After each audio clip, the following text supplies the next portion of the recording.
If you're jumping into Contractors Showdown Exfilzone and feeling a little overwhelmed, don't worry. Today, I'm breaking down some super simple tips that'll help you level up faster, survive more fights, and stop making the same mistakes I did when I first started. Whether you just finished the tutorial or you're a few raids deep, this will help you get ahead quicker.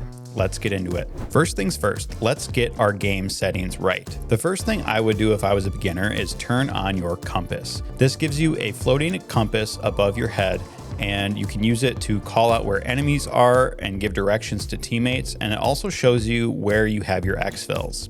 If you're struggling with your aim and you don't use a physical gun stock, make sure you turn on the virtual stock option. There's two types of the virtual stock, so try them both out and see which one you like more, but this will really improve your aim if you're not using a gun stock. You can also change the movement settings so that the movement follows either your hand or your head when you move around with your joystick. This is a personal preference. I have my movement set to hand orientated and I move around with the hand that's on the front grip of my gun. Again, it's personal preference, but it's an important setting depending on how motion sick you might get. Another setting in the control tab is lift to sprint. So you can lift your gun up and it will cause you to sprint, and that can save your joystick from wearing out. Another important setting is turning off your proxy chat when you're in raid. Go to your menu, the extraction tab, and turn off the bottom option on the right. Your teammates will still be able to hear you, but enemies around you won't. Another important thing you can find in the menu is the tutorial. You can jump into the tutorial at any time, and there's a shooting range with a lot of the guns that you can try out with different attachments, even if you don't have them unlocked. So if you don't have the shooting range in your hideout unlocked, use the shooting range in the tutorial to practice using the guns and getting used to reloading. It's also a great way to learn how the health mechanics work in this game because they can be a little bit complicated and overwhelming for beginners. All right, let's talk gear. My favorite beginner kit is the M4A1 CQBR with an Elite Ops bag, a JPC, and a helmet. I like to kit out my CQBR with a hollow sight, a foregrip, and a compensator, and you also can get a pistol laser that you can attach to the gun. I would always use a sight on your gun if you can. It makes aiming way easier.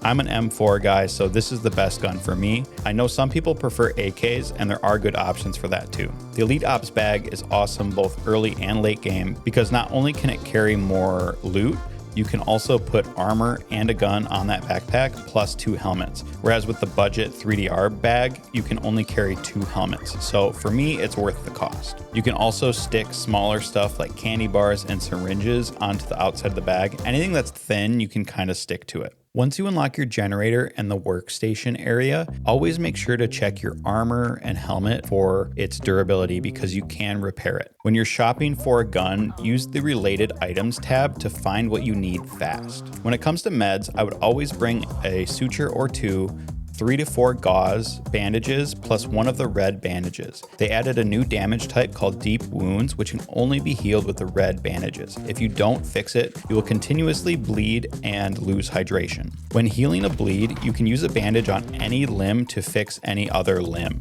So if you have a bleed on your stomach, you can still bandage your arm to fix the bleed. This is also the same with syringes. You can use a syringe on a different body part than the body part you want to heal. Your mica is your best friend. It's cheap, so always bring one. You can use it to ping things for teammates like enemies or locations. You can also find the points of interest that you need to get to for tasks.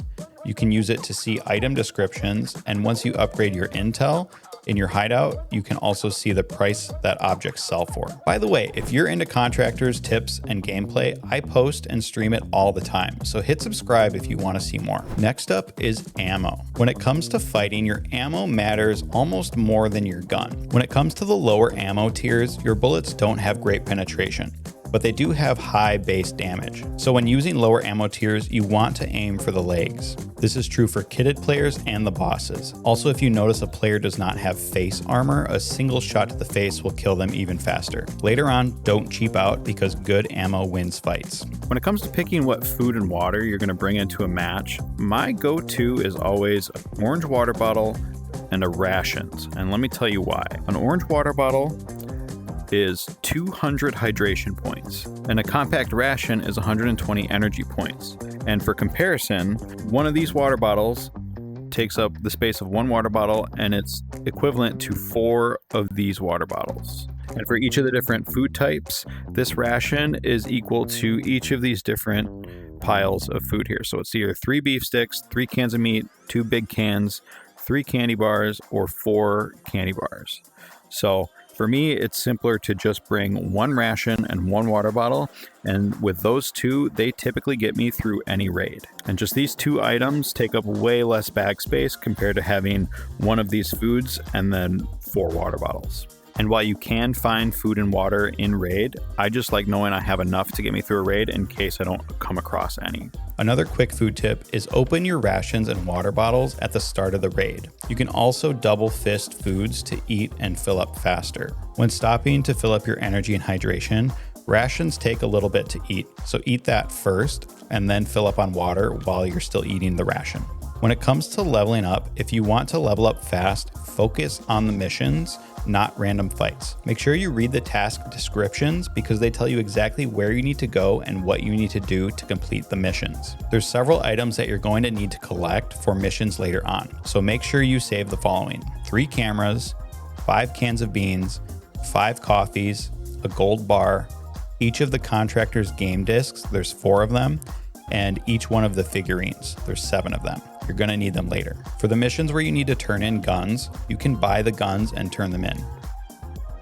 If you're just starting out, I highly suggest using the training mode to get used to the maps and how to kill scavs. Once you feel really comfortable killing the NPC scavs, I would use scav mode as a low-risk way to practice fighting players. If you're in need of cash, run scav raids looking for money. The new resort map is a great spot with lots of loot and easy to dodge fights. After a first few missions, you're going to unlock your loot box. This is a box where you can stash valuable items mid-raid and keep them even if you die. And don't forget to always check cash registers. They sometimes have bundles of cash. Let's talk about hideout tips. When your key wall gets full, stash your extra keys in the kiosk. They take no weight and you can see what they are. Just drop your extra keys on the floor in your hideout, and the next time you load into your hideout, they will show up in the kiosk. In the hideout, you're going to want to unlock your sofa and your water stations first. The sofa allows you to carry more, and the water station allows you to fill up the reusable water bottles. Huge quality of life boost. Let's move on to PvP. When you're moving through the maps, you always want to be using cover. Do not stand out in the open.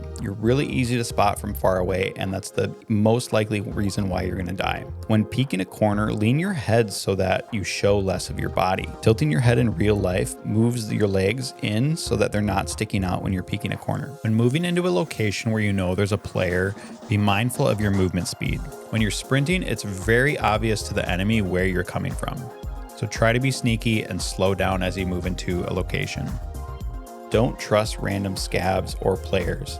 Sometimes people like to bait new players with proxy chat, and other scav players are notorious for acting friendly and then killing you once you get closer. One of the biggest tips I can give you if you're struggling starting out in Exfilzone is find a squad. If you can, find a squad around your skill level. The official Contractors Showdown Discord has over 80,000 people in it and a looking for group channel that is always active. Post when you typically play, share your experience level and what you're looking for. Having numbers can only help you and will get you better together and learn how to lock in as a team to win more fights and support each other. Last thing, don't engage in fights if you're too far away. At level 1 with only red dots, holographic sights, and the new MOA gun stat, ranged fights are very difficult. Until you reach level 2 arc and unlock ACOG 4x sights, you're better off trying to get closer or just letting the players go if you're not as comfortable with PvP. Being a rat early on is rewarded in this game, so use it to your advantage. This is not Call of Duty. And don't have gear fear. You can get daily backup kits from Maggie. You can always do scav runs to get more gear, so run with your best gear. It will only increase your chances of survival. But make sure to practice in training mode first if you're brand new. That's going to do it for this video. If you learned something new or even just saved yourself a little pain, drop a like on the video. And if you've got any beginner tips of your own or questions you're stuck on, leave a comment down below. I'll be hanging out in the comments and would love to hear what's working for you. That's all, and I'll see you in the next video.